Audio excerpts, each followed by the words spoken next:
Hi guys! Welcome back and Happy New Year! Ayan! So for today's vlog ay magpunta po tayo sa Teka lang, lagay ko muna tong balon. Lobo. Magpunta po tayo sa city, sa maliit na city namin dito na malapit lang sa amin dahil maghanap tayo po ng ricados para sa ating lulutuin na syempre babalik na naman tayo sa pagluluto guys. So ipopost ko sa aking Facebook account sa mga dito sa Bon na gustong mag-order kay Dong. Ganun pa rin, walang pagbabago. 6 euro yung yung serve, 500 grams yon. So ayan. So abangan nyo na lang. Basta ang sigurado na lulutuin ko pinakbit at saka yung dinuguan. Ngayong Saturday. So, ayun, ngayon, ipapakita ko sa inyo kung saan po ako pumupunta or bumibili parati. Actually guys, marami akong suki na pinupuntahan kasi minsan hindi sa lahat ng bagay meron dito sa kabila, which is, ang may-ari is mga Pinoy. So, pag wala dyan, doon ako sa kabila naman, doon sa city mismo ng Bon. So, ngayon, samahan niyo ako sa aking biyay. Tara!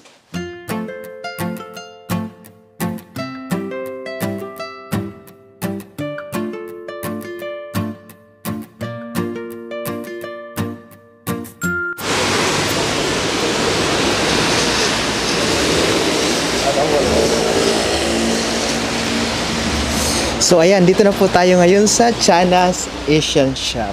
So dito tayo maghanap ngayon ng ricados para sa ating pinakbit. Ayan guys, ang dami dito ng mapagpipilian kasi almost 90% Pinoy products. Ayan, no? Siguro 2 times na natin to na vlog. Makikita dito yung San Miguel. Ano po ba? Emperador, meron din sila.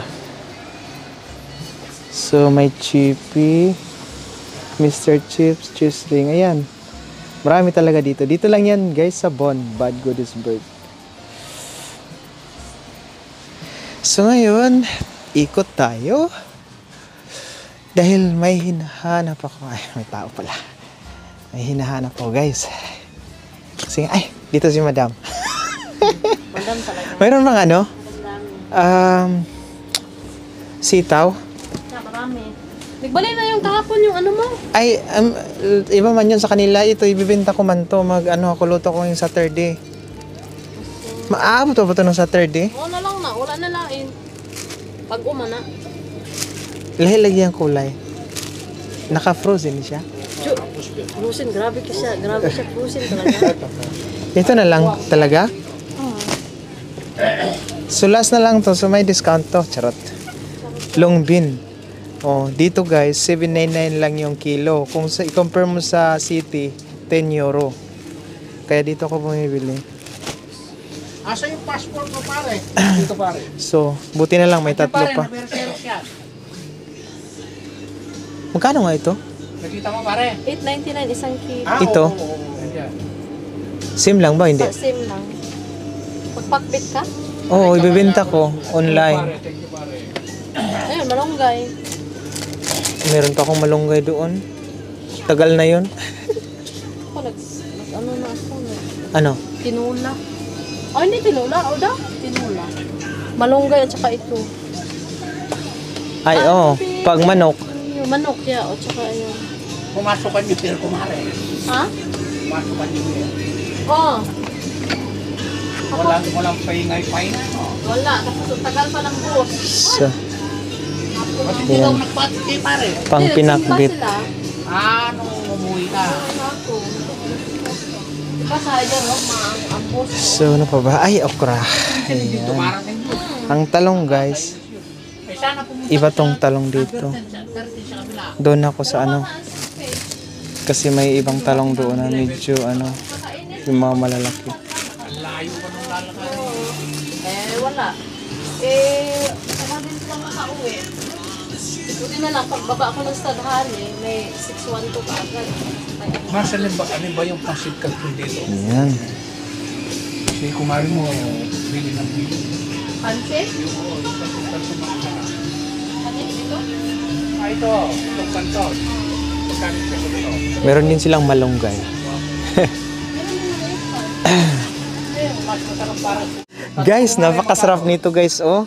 Saba. My God. Magbili ako nito ngayon.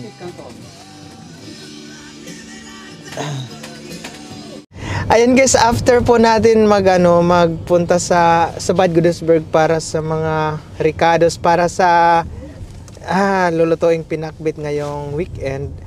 Ngayon, papunta na naman si Dong sa trabaho. Grabe talaga yung oras guys. Hindi ko talaga sinayang yung oras kasi meron pa akong pupuntahan na trabaho. Mga 3 hours lang kasi wala naman doon yung may-ari. Nasa Pinas. Kaibigan ko siya actually guys. Nasa Pinas siya. So mag-uwi na siya next ngayong Friday, January 5. So before siya magbalik dito sa Germany, kailangan kong i-general cleaning yung apartment niya. Maliit lang naman yung apartment niya. So para may pasalubong tayo. So ayun, natsamba guys si Ate Rowena, yung kung naalala niyo yung hindi ko pala siya na vlog. Nagbenta pala ako ng nag-order siya ng pansit sa akin. Tapos yun, ngayon lang nabalik. Ngayon lang bumalik yung Tupperware sa akin. January 3. Uy, nakarating na yan. So, actually guys, kukunin lang sana nandun sa anak niya parati sa car. Kaso wala akong time para magpunta doon sa sa basketball court. So ngayon nakihits na lang ako kay Ate. Oh, ayan, si Ate Rowena. Ayan. So, driver ako ngayon nito. ayan, shoutout sa iyo, Nico. Ala. Okay. At saka kay Ken din. Si Ken. Ken. Ayan. Mga gwapo yung mga anak ni Ate. May kanya-kanya ng jowa. Ayan. Pwede naman dagdagan. Ay, nga. Yung lupa nga, may titulo na ano pa. Inagaw pa. Charot. Oo nga. Wala.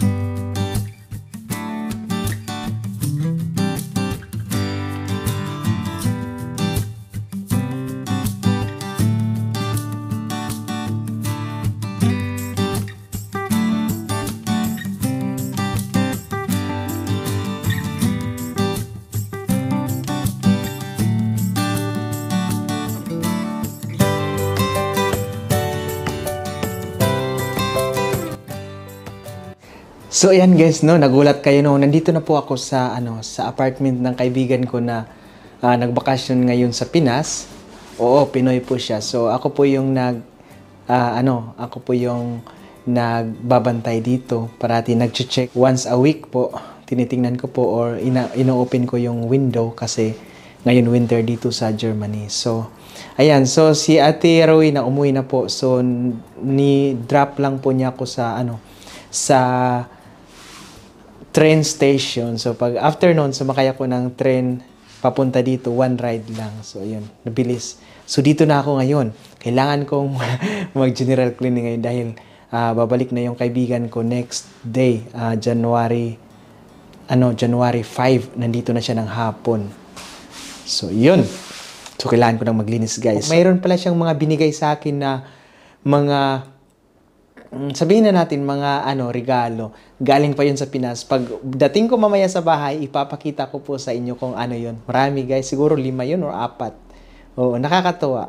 Kasi gamit na gamit ko yun or gamit na gamit namin pag may kami ng summer, pag may lakad kami. Kasi may butane ako guys, pwede yun siya ilagay doon. Ayun, so si Dong ay maglilinis po muna ngayon.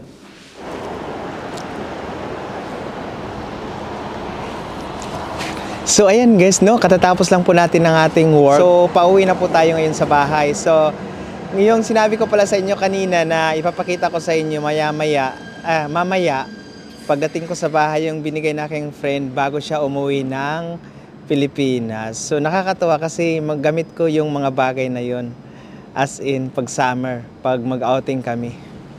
Oo.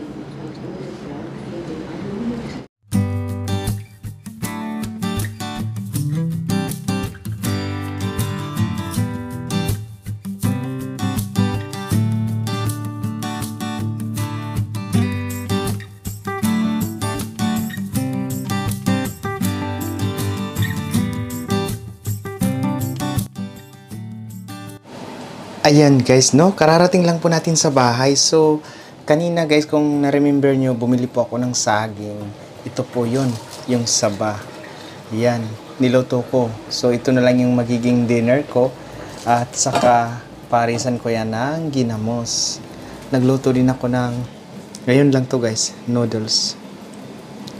Ayan. So, medyo masarap yung ating dinner ngayon. Nam nam nam.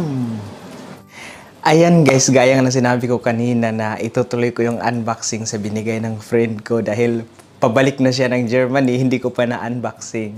So, nung bago siya umuwi, binigay niya to sa akin. Actually guys, ito siya, pinadala ng mama niya galing Pinas, papunta dito sa Germany. Iwan ko lang bakit pinadalahan siya ng ganito na meron naman dito mabibilhan. So, ang pinaglagyan is mercury drug. Hindi to gamot guys ha. So, ang unang i-unboxing natin, pasok to sa aking ano guys, butane. Gaya ng sinabi ko kanina. Ayan. Ay, may price pa talaga. 320 pesos. Ayan. Tcharan! Ayan guys. So, alam nyo na. Ang cute niya. First time guys, nakakita ko ng ganito ngayon dito sa Germany dahil nga pinadala. Pero kung maghanap ka nito dito sa ano, sa mga department store saan or kahit sa ano, hindi mo makikita ng ganito, guys. Oo, hindi iba yung makikita mo, yung mga kasirola na pang-electric talaga. Yan, ang cute. So, pwede to sa ano ko, butane. Siguro, iwan ko, 3 cup siguro or 4 na ano, rice. Pwede nito. So, pag summer, pag may pupuntahan kami, pwede ko lang dalhin yung butane, tapos ganito. So, ito yung una. Pangalawa, pag ako ay magsabaw, charan! So, ito, 235 pesos. Ang mahal pala nito. So, kasirola guys, pang sabaw din. Perfect talaga pag mayroon kaming puntahan. So, di ba guys, ang cute. Ang susunod, ito medyo malaki-laki. Taran! Yan, ganda. Walang price. Pero maganda siya guys. Iwan ko lang kung gagana to pag nilagay sa ano, dyan sa may electric stove namin. Pero hindi naman yan ano, induction. So, pangatlo to. Laki. Ang pang-apat guys, wala naman akong anak.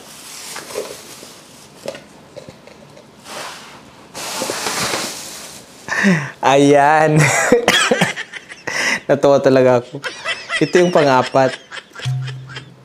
Thermos. So, itatry ko pala to kung gaano katagal ang init pag maglagay nito.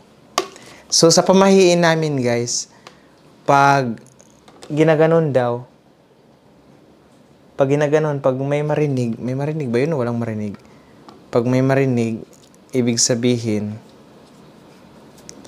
matagal yung init tubig malamig. Tama ba yung sinabi? Baka baliktad yung pagkasabi ko. So, thermos guys. Pink na pink talaga. Grabe. Yan. So,